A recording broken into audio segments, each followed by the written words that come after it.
사사기 3장 7절에서 11절까지 말씀을 같이 읽겠습니다.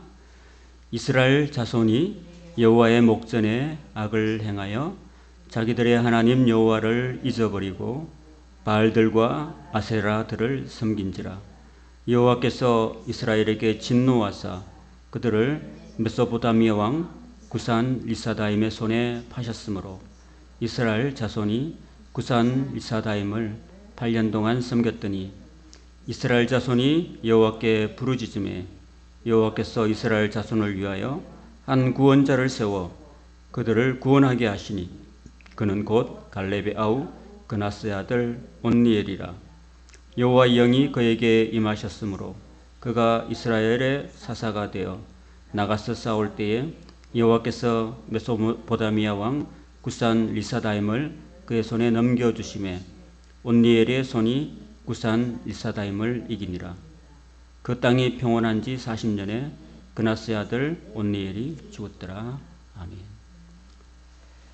오늘은 역사서 두 번째 여호수아 다음에 사사기를 우리가 살펴보도록 하겠습니다.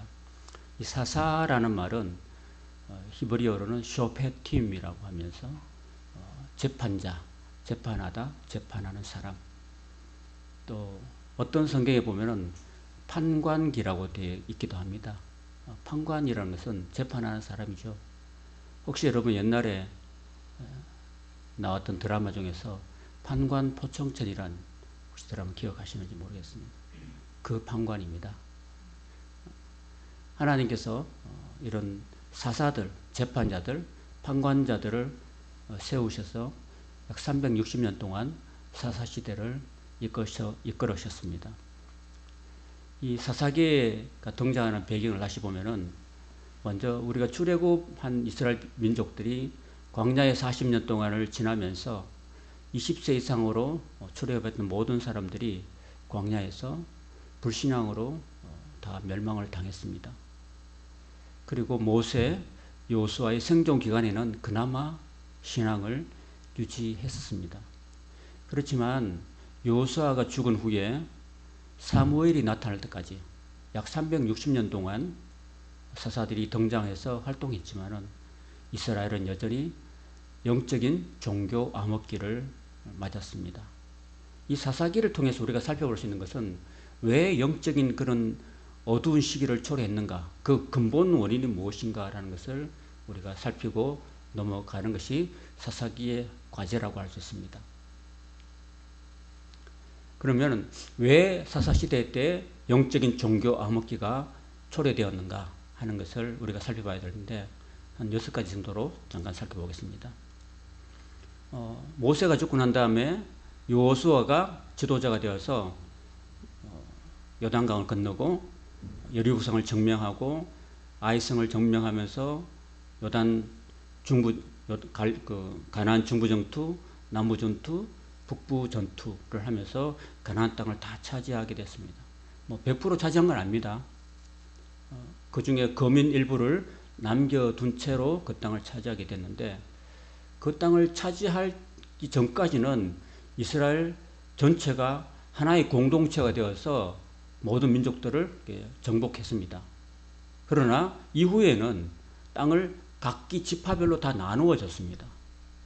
그러니까 12지파가 동일하지 않지만은 각 지파별로 크고 작게 다 땅을 분배받고 난 다음에 지방자치제가 이루어졌던 겁니다.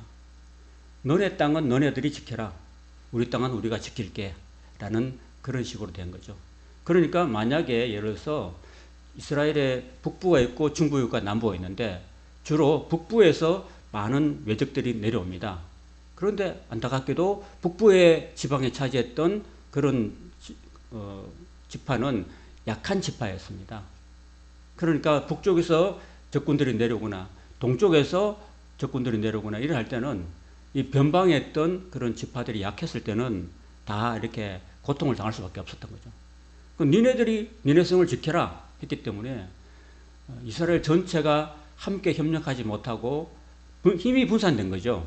힘이 분산되었다는 그런 약점이 있었습니다.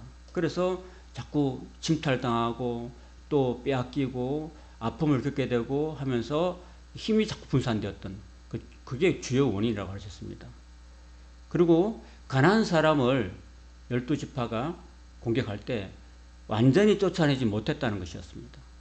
다 쫓아냈으면 좋았을 텐데 그 지역 주민들, 하나님을 알지 못하고 이방신을 섬겼던 그 토속 주민들을 이 남아있었기 때문에 그 남아있는 사람들하고 같이 동거하다가 동화되어 버린 거죠. 예수 잘 믿던 사람이 안 믿는 사람하고 자꾸 어울리다가 보니까 믿는 사람들이 안 믿는 사람하고 자꾸 동화하면 어떻게 돼요? 믿는 쪽으로 끌어와야 되는데 안 믿는 쪽으로 또 끌려갈 수도 있는 거죠.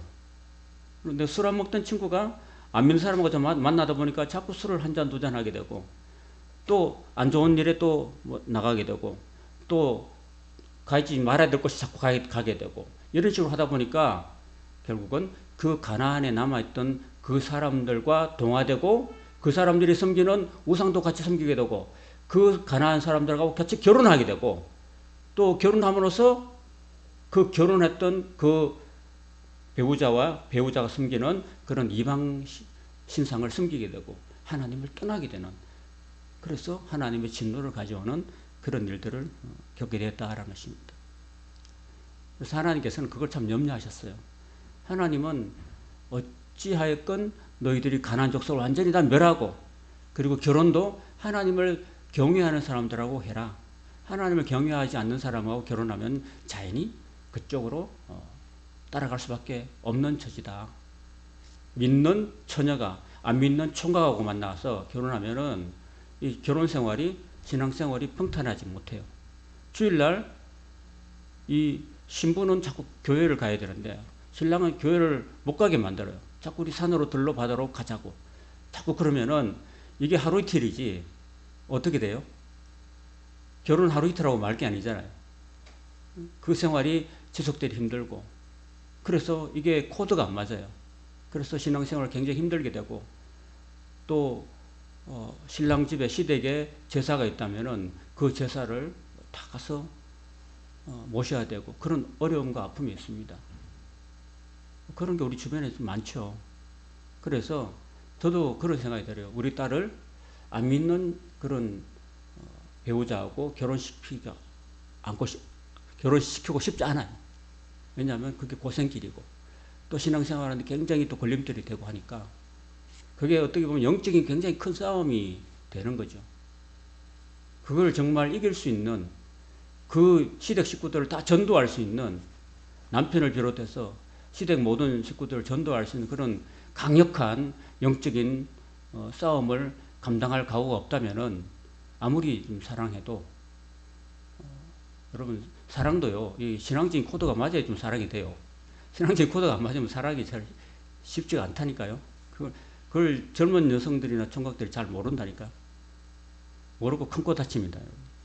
하나님이 그걸 많이 염려하시고, 하나님이 우리를 지으신 하나님이 그걸 염려하셨기 때문에 너는 이방 여인들과 결혼하지 말라고 이렇게 하나님이 권면하시는 그 하나님의 그 마음을 우리가 이해를 해야 돼요. 내가 사랑하는데요. 나는 진짜 그 사람 사랑하는데요. 그 사람이 불교를 믿든 안 믿든 나는 그 사람을 진짜 사랑하는데요.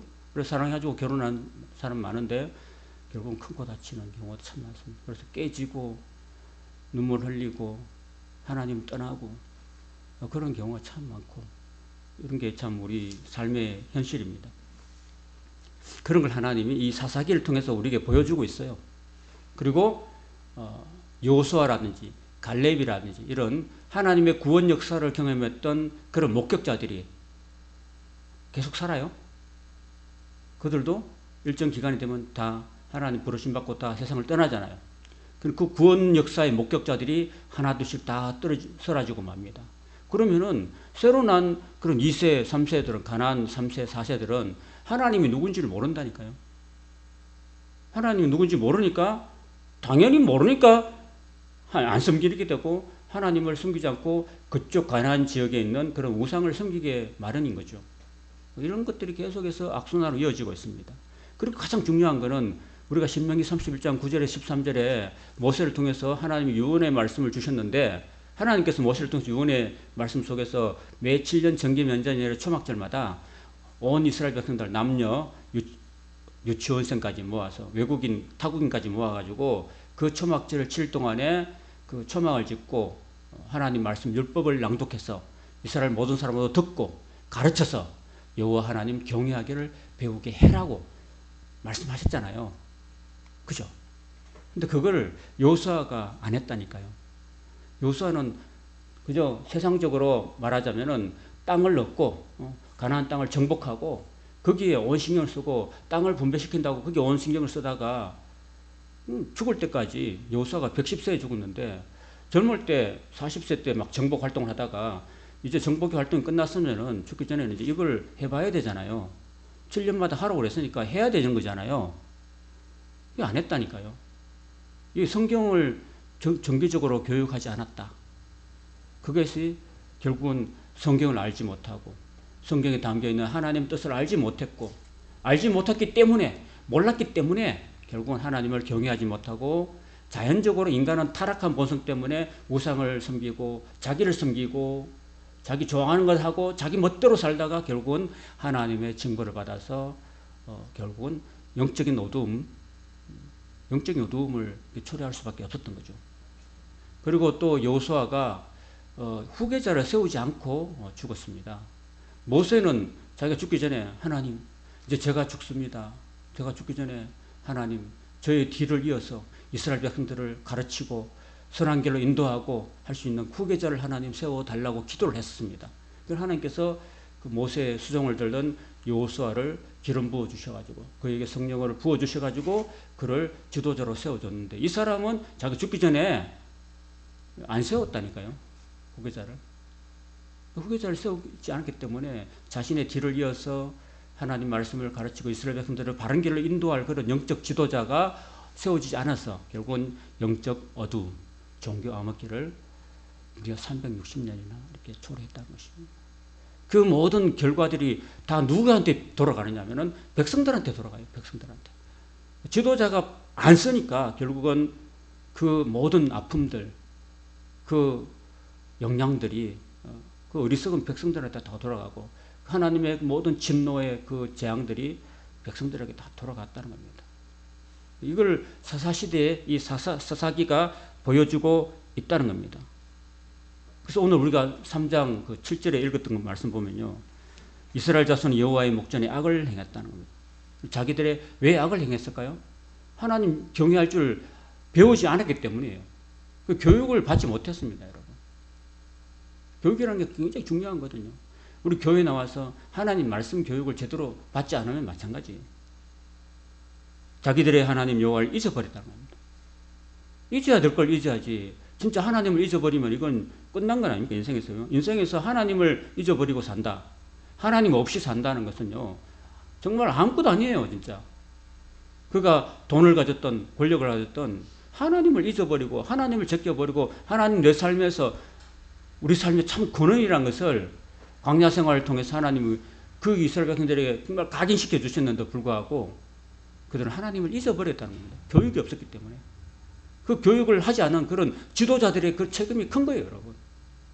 그래서 주님의 독생 야고보가 야고보서의 신약성의 야고보의 기적에 아무든지 선생이 되려고 하지 말아라. 선생된 자에게는 더 큰 심판이 있다.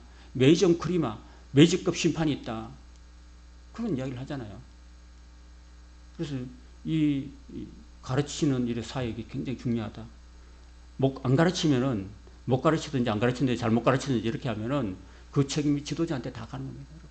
많은 사람들이 지옥으로 달려가고 있는데 그걸 건져내지 못하면 누구의 책임이라고 할 수 있을까요? 먼저 믿는 우리의 책임이라고 할 수 있는 겁니다. 내가 전도했는데 그 사람이 안 믿으면 내 책임이 아닌데 내가 전도하지 않으면 꼭 그 사람 지옥 들어지면 그 책임이 나한테 돌아온다라는 이야기죠. 마찬가지로 우리가 하나님 말씀을 가르쳐야 될 책임이 반드시 있고 성도들은 또 당연히 배워야 될 책임이 또 있는 거죠, 여러분. 그래서 잊어버렸기 때문에 바알과 아세라를 그 우상신들을 섬길 수밖에 없었고 그렇게 하니까 하나님께서 당연히 하나님은 그 질투하신 하나님이잖아요. 하나님 왜 나 외에 다른 신을 섬기지 말라고 그랬는데 다른 신을 섬기는 하나님 당연히 질투하시고 진노하시고 그래서 그들을 다른 나라 왕들에게 팔아버린 거예요. 다른 왕들에게. 팔아버리니까 자연히 압제당하고 고통을 당하고 할 수밖에 없는 거죠. 8년 동안 구산 이사장님을 섬겼다. 고통당하고 힘들고 괴로울 때 뭘 해야 돼요? 여러분 삶 가운데 생각지 못한 아픔과 어려움과 고통이 파도처럼 밀려올 때 여러분 그때 하나님 앞에 나와서 기도하고 부르짖어야 될 줄 믿습니다. 고통은 나에게 기도하라는 그런 하나님의 사인입니다. 그래서 이스라엘 자손 9절에 보면은 하나님께 부르짖음에 여호와께서 이스라엘 자손을 위해서 한 구원자를 세워주셨다. 그래서 그들을 구원하게 하시니 그는 갈레브 아우 그나스의 아들 온니엘이라. 이 온니엘이라는 사람이 이스라엘의 12사사 중에서 첫 사사입니다. 첫 사사. 여호와 영이 그에게 마셨으므로 그가 이스라엘 사사가 되어서 나가서 싸울 때에 여호와께서 구산 리사다임을 그의 손에 넘겨주심에 그가 이겼다. 그리고 이기고 나니까 그 땅이 평온한 지 40년에 온니엘이 죽었다라는 것입니다. 그 40년 동안 평화의 시간이 온 겁니다. 자, 앞으로 보세요. 자, 40년 동안 이제 평화의 시대가 온 건데 이 평화의 시대에 또 무엇을 해야 될까요, 여러분? 40년이면 74, 75, 35, 7년이 5번 지나가잖아요. 그죠? 그러면 적어도 초막절, 제7년 정기 면전 초막절이 5번이나 지나가는 기간이었어요. 자, 그러면 그때라도 하나님 말씀을 가지고 7년마다 하나님 백성들을 다 모으고 율법을 가르쳐야 돼요? 안 가르쳐야 돼요? 가르쳐야 되겠죠. 안 가르치다니까 이 사람이 온니엘이 평화를 주시고 은혜를 주시고 했으면은 이때도 모세 율법이 있었어요? 없었어요? 이때도 있었겠죠. 모세가 죽기 전에 남겨준 그 율법책이 성막이 있잖아. 성막 안에 법궤 안에 있었다니까요. 그럼 그걸 해줘야지. 지도자가 해줘야죠. 안 해줬다니까요. 그러니까 결국은 5번이나 40년 동안에 5번이나 하고도 남은 그 시간에도 하나님 말씀을 제껴놓고 살았다니까요. 그러니까 하나님이 뭔지 알 수 있나요? 알 수 없는 거죠. 모르니까 또 12절에 보시면요. 이렇게 됩니다. 12절 같이 큰 소리로 읽어보겠습니다. 시작. 이스라엘 자손이 또 여호와의 목전에 악을 행하니라. 이스라엘 자손이 여호와의 목전에 악을 행함으로 여호와께서 모압 왕 에글론을 강성하게 하사 그들을 대적하게 하셨다라는 것입니다. 우리가 하나님 말씀을 알지 못하고 하나님을 사랑하는 것을 배우지 못하고 하면요. 우리가 제멋대로 살 수밖에 없는 거고 또 하나님 목전에 우리가 악을 행할 수밖에 없는 거예요. 여러분. 하나님 목전에 악을 행하면은 또 하나님이 또 다른 첫 번째는 구산 리사라는 왕의 부처가 8년 동안 고통을 주셨는데 이번에는 또 다른 왕 모압 왕 에글론을 강성하게 해서 막 대적하고 그 발 밑에 굴복하게 만드는 거예요. 하나님이.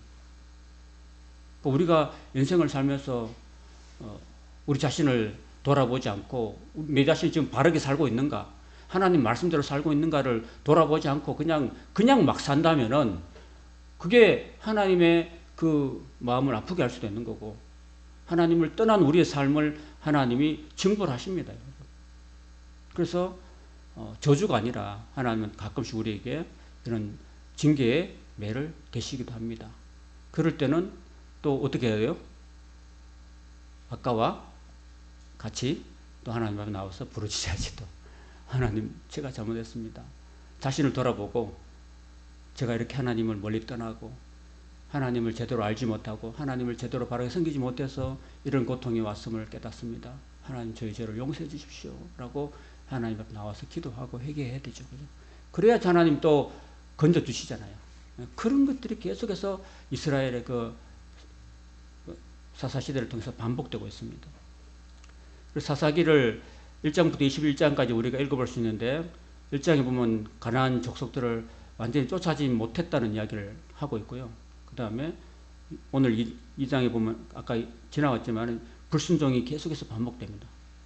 하나님을 계속 불순종을 계속 반복하고 그런 반복하는 가운데 온니엘과 에후가 첫 번째, 두 번째 사사로 세워지고 또 4장과 5장에 보면은 드보라와 바락이라는 사사가 또 세워지고 지금 계속 반복되는 패턴이요. 6장에서 8장까지는 기드온이라는 사사를 세워주셔가지고 또 위대한 족속으로부터 건져내시고 또 건져내서 평화를 주셨는데 또 이스라엘 백성들이 하나님 잊어버리고 또 하나님의 목전에 악을 행하는 그런 일들이 계속 생겨나고 9장의 아비멜렉, 10장에 입다라는 사사를 세우시고 그리고 13장부터 16장까지는 그 유명한 삼손 들어봤죠? 삼손을 하나님이 세우셔가지고 또 이스라엘 백성들을 건져주시고 그러면 17장부터 18장까지는 그때 사사시대 때 굉장히 영적으로 어두워졌던 그런 하나의 이야기를 하고 있습니다. 그 미가라는 레위인이 하나님을 섬겨야 되는 사람인데 우상을 섬기고 했던 그런 모습들, 그 정도로 영적으로 어두워졌던 그런 시대였습니다. 그것이 언제까지 가느냐 하면은 이스라엘을 멸망할 때까지 계속 가요. 얼마나 이스라엘 백성들이 성경을 알고 있냐면요. 다윗 시대를 지나가지고 여러분 그 열왕 시대를 가면서 마지막에 시드기야 때 왕이 멸망하거든요. 시드기야 왕 때. 시드기야가 그 남유다의 마지막 왕이었는데 그 멸망한 시드기야 그 앞에 보면 요시아라는 왕이 등장하는데 그게 마지막 이스라엘의 마지막 불빛이었습니다. 그 요시아가 8살 때 왕이 되는데 한 여러 이제 지나면서 이제 성년쯤 됐을 때 이제 하나님의 성전을 쭉 돌아보니까 그 다윗과 그 솔로몬이 지었던 성전을 보니까 너무나 이스라엘 백성들이 하나님께 제사를 하지 않았어요. 예배를 드리지 않았다니까요. 오랜 기간 동안에. 그러니까 솔로몬이 지었던 그 성전이 다 이렇게 석가래가 끼고 그 막 거미줄을 끼고 먼지가 너무 많고 막 이렇게 너무 더러운 거예요. 그리고 요시아가 불러가지고 저 성전을 좀 수리 좀 하고 깨끗하게 청소 좀 해라고 명령했습니다. 그 성전을 수리하다가 두루마리 하나가 툭 떨어진 걸 발견했어요. 제사장이. 그때 대제사장이 hil기야라는 사람이었는데 그 hil기야가 이 두루마리 있잖아요. 모세가 적었던 그 두루마리 있잖아요. 모세가 율법을 써서 레위자손 제사장들에게 주면서 당부했던 그 말씀이 두루마리가 성전에서 툭 떨어졌어요. 천정에서. 근데 대제사장 hil기야가 율법을 발견했습니다. 그럼 그동안에는 읽었어요? 안 읽었어요? 툭 떨어졌는데 그 율법책이요. 먼지 투성이었습니다. 그리고 그게 율법인 줄을 몰랐어요. 목사님이 하도 성경을 이렇게 안 읽어가지고 어디 넣어놨는데 이게 성경인지도 모르고 툭 떨어졌는데 먼지 투성인데 이게 무슨 책인지도 몰랐던 그 정도로 어두운 시대를 살았습니다. 그래서 뭔지 몰라가지고 그때 당시에 여선지자 훌다라고 있습니다. 훌다라는 여자 선지자가 있었는데 여자 선지자가 가지고 훌다시요. 훌다 선지자님 이게 무슨 책입니까? 하니까 당신아 그게 성경이다. 그게 율법이다. 모세 율법이다. 그 정도로 영적으로 어두웠습니다. 그러니 망하죠 나라가.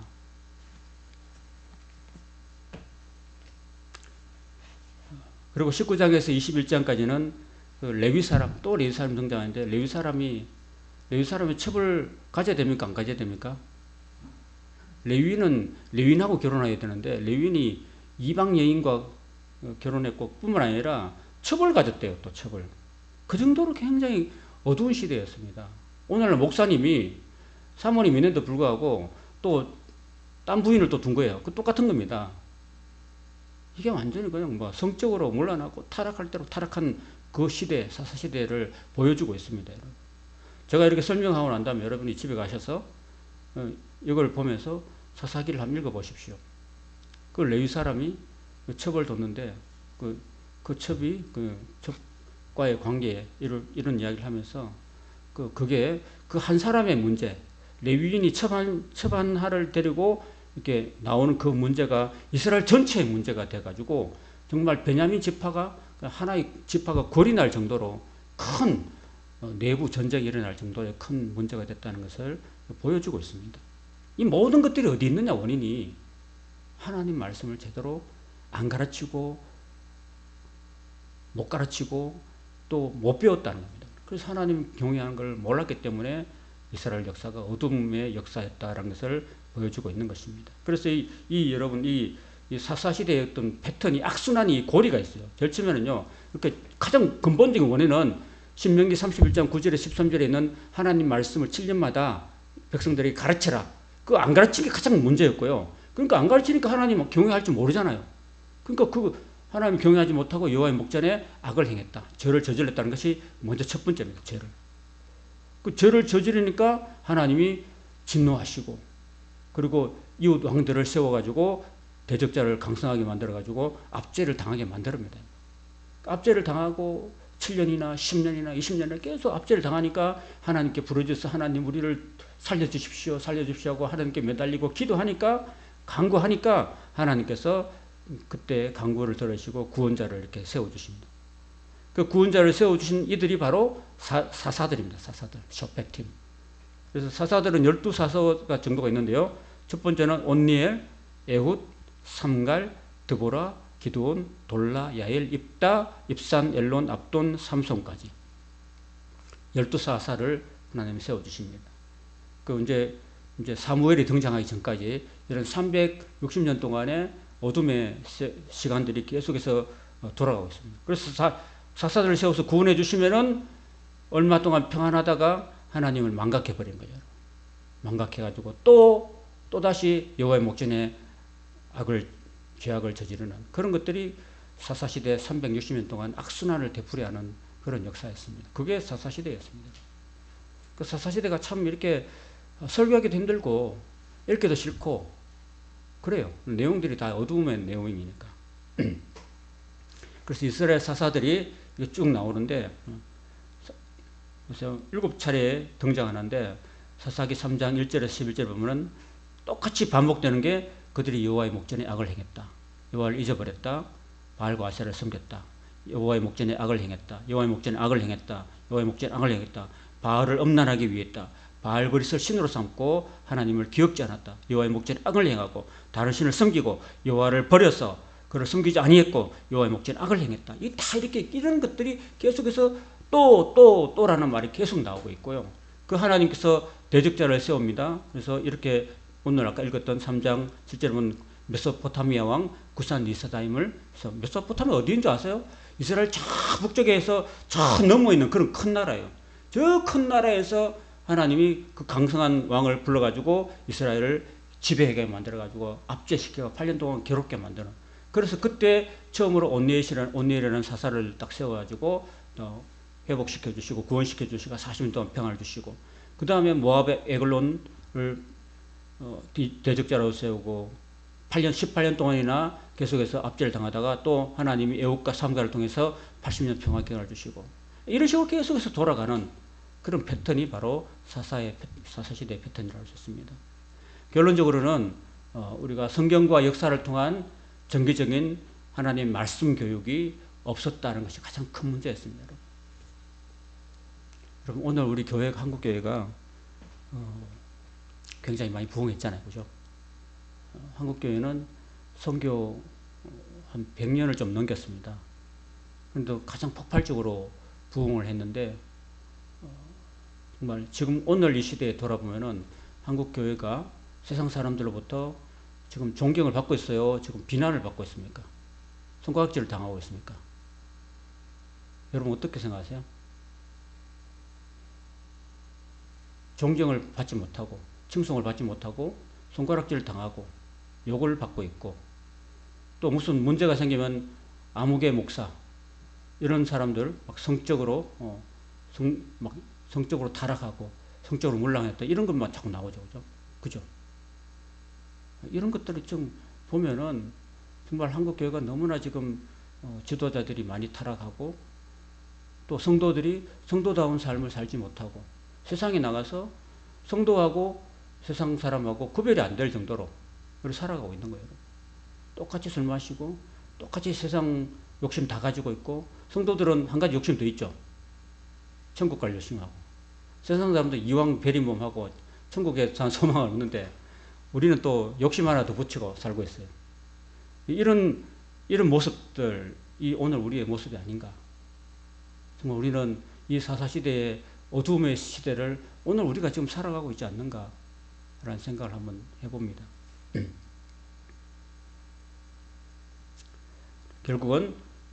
정말 교육이 참 중요하다는 생각을 합니다. 그래서 저는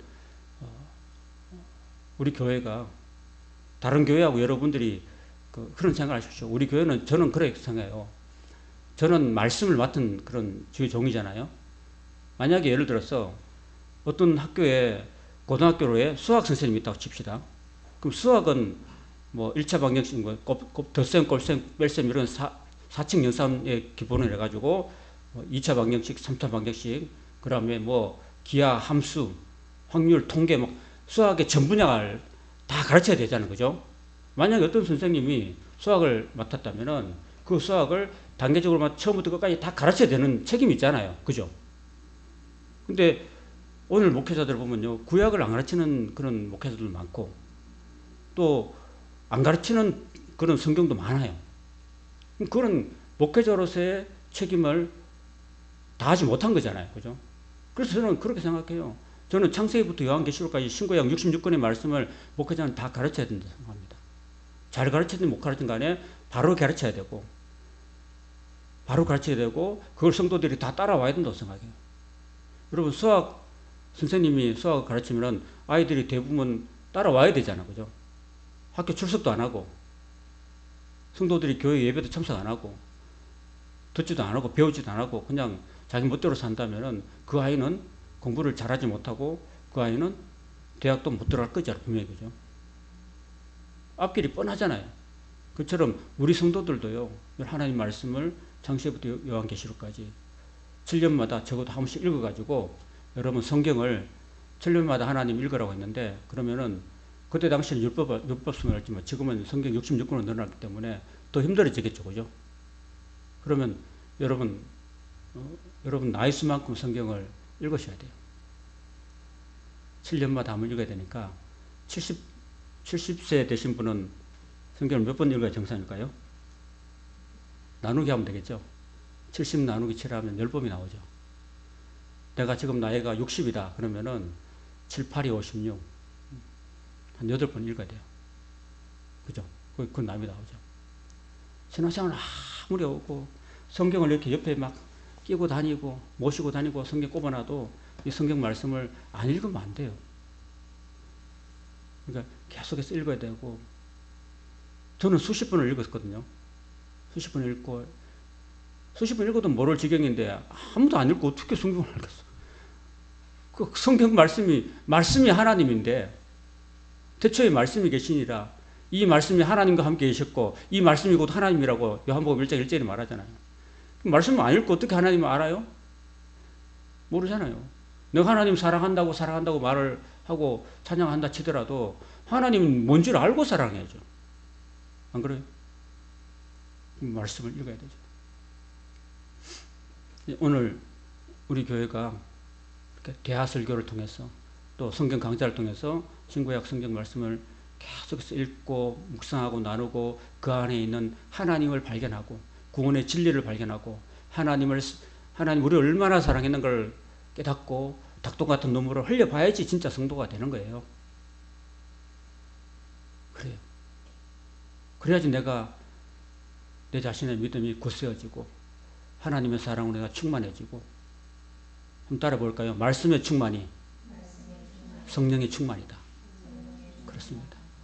말씀의 충만이 예수 충만이고 말씀의 충만이 성령 충만입니다. 그래서 우리가 이 수요일 날도 여러분 종일 일하고 와서 피곤하지만 이 하나님의 말씀을 배우는 겁니다.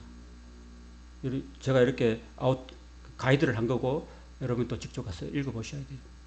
또 모르면 또 와서 묻고 그렇게 해야 돼요. 그죠?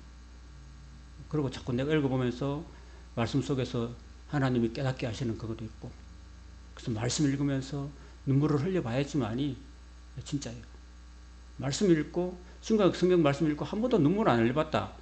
그건 가짜예요. 가짜. 진짜면은 그 눈물 안 흘릴 수가 없거든요. 하나님 그 애타하시는 사랑 오죽했으면 아들을 보내셔가지고 죽기까지 했을까? 이게 그죠? 뭐 말로 설명할 수 없는 거죠. 그런 걸 우리가 하나님 말씀 제대로 배워가지고 정말 이 하나님의 그 크고 높고 깊고 넓은 그 사랑을 깨닫고 그 하나님의 사랑에 감복하고 감탄하고 내가 진짜로 그 앞에서 꼬꾸라지고 회개하고 그래야지만이 다시 또 죄를 안 짓는 거죠. 그죠? 다시 또 옛날 생활로 돌아가서 또 여호와의 목전에 악을 행하고 그런 반복된 그런 삶을 살지 않는 겁니다. 여러분. 그죠? 그걸 우리가 사사기를 통해서 우리가 깨달아야 될 부분입니다. 그죠? 그런 은혜가 오늘 저와 여러분 삶 가운데 있기를 축원합니다. 그래서 영적인 어두움을 몰아내고 정말 밝은 성령의 빛 안에서 말씀 안에서 말씀 붙들고 믿음으로 살아가는 승리하는 우리의 삶이 되시기를 주님의 이름으로 축원합니다. 아멘.